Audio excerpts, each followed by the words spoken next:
TV ఎంఎస్టీవీకి స్వాగతం. ఆంధ్రప్రదేశ్ మరియు తెలంగాణ ప్రజలందరికీ మా నమస్కారం.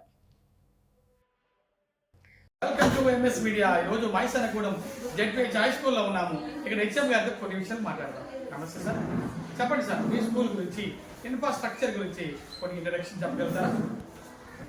మాది మైసనగూడెం జిల్లా పరిషత్ ఉన్నత పాఠశాల. మాది ఇక్కడ సంవత్సరమే అప్గ్రేడెడ్ అయిందండి. అంతకుముందు యూపీ స్కూల్ నుంచి హై స్కూల్ అయ్యి లాస్ట్ ఇయర్ అయ్యింది. ఈ సంవత్సరం 10th క్లాస్ ఫస్ట్ బ్యాచ్ వెళ్ళబోతుంది. మా పాఠశాలలో ఫస్ట్ క్లాస్ నుంచి 10th క్లాస్ వరకు మా మండలంలో ఇలాంటి స్కూల్ మాదేనండి.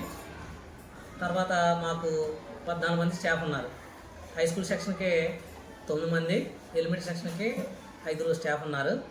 అదేవిధంగా మా పాఠశాలలో ప్రతి క్లాసు కూడా ఇంగ్లీష్ మీడియంలోనే రన్ అవుతుంది. మా పాఠశాలలో మొత్తం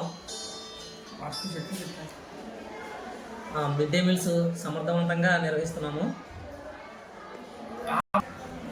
మా పాఠశాలలో ఆర్ఓ వాటర్ ప్లాంట్ ఉంది, ప్లస్ పిల్లలకి కిచెన్ షెడ్ ఉంది వంట చేయడానికి.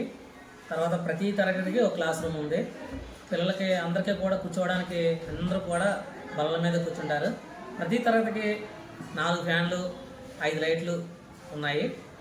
సార్, మీ స్కూల్లో మిడ్ డే మీల్స్, పౌష్టిక ఆహారం, న్యూట్రిషన్ ఫుడ్ పిల్లలకు అందిస్తున్నారా? మా పాఠశాలలో మధ్యాహ్న భోజన పథకం బాగా సమర్థవంతంగా అమలవుతుందండి. ప్రతిరోజు కూడా ఒక శనివారం తప్ప మిగతా అన్ని రోజులు ఎగ్ సర్వ్ చేయబడుతుంది.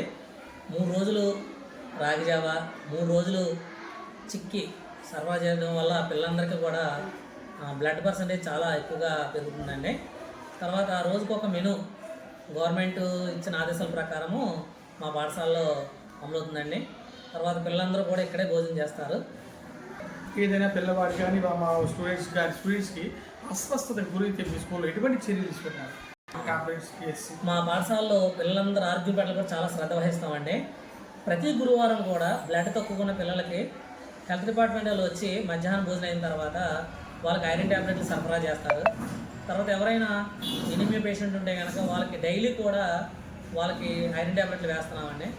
అదేవిధంగా సంవత్సరానికి 2 సార్లు కంట పరీక్షలు చేసి అవసరమైన వాళ్ళకి స్పెక్టికల్స్ వేస్తున్నారండి.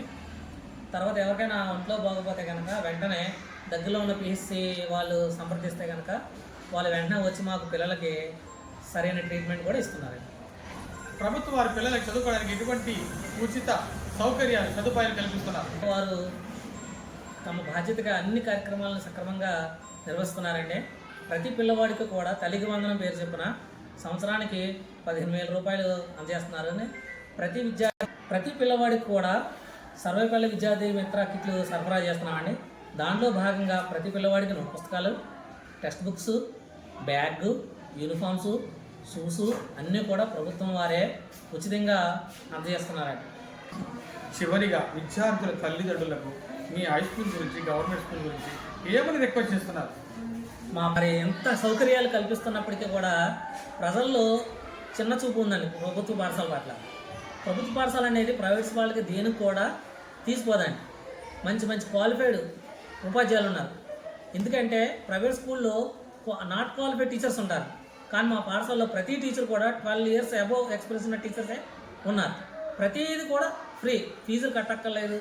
మంచి ఆరోగ్యకరమైన పోషకాహారం అందజేస్తుంది. ప్రతి విద్యార్థికి అవసరమైన బుక్స్, టెక్స్ట్ బుక్స్ అన్నీ కూడా ఫ్రీగా ₹1 ఖర్చు లేకుండా అందజేస్తున్నప్పుడు మరి అందరూ కూడా మిగతా ఉచిత పథకాలు అయితే ఎలాగైతే వినియోగించుకుంటున్నారు తల్లిదండ్రులు, విద్య అనే ఈ ఉచిత పథకాలు కూడా చేసుకుంటే కనుక మీకు చాలా ఖర్చు తగ్గుతుంది. ప్లస్ గవర్నమెంట్ ఇంకా పాఠశాలలు ఇంకా అభివృద్ధి పనుల్లో నడుస్తాయి. కాబట్టి మీరందరూ కూడా ప్రైవేట్ పాఠశాలను మాన్పించి మా గవర్నమెంట్ శాలలో మీరు జాయిన్ చేసినట్లయితే పిల్లలకి చాలా క్వాలిటీ కూడిన ఎడ్యుకేషన్ అందించడానికి మేమందరూ కూడా సాయశక్తిలో కష్టపడుతున్నాం సార్.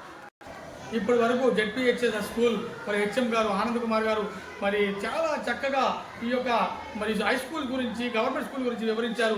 ప్రభుత్వ స్కూళ్ళల్లో ఇన్ని ఫెసిలిటీ ఉండగా మీరు ఎందుకంటే పక్క చూపు చూస్తున్నారని వాపోతున్నారు. ఎందుకంటే వెల్ క్వాలిఫైడ్ టీచర్స్ ఉన్నారు, మంచి న్యూట్రిషన్ ఫుడ్ అందుతుంది, హెల్త్ పరంగా చూసుకుంటున్నారు, డబ్బులు ఇస్తున్నారు.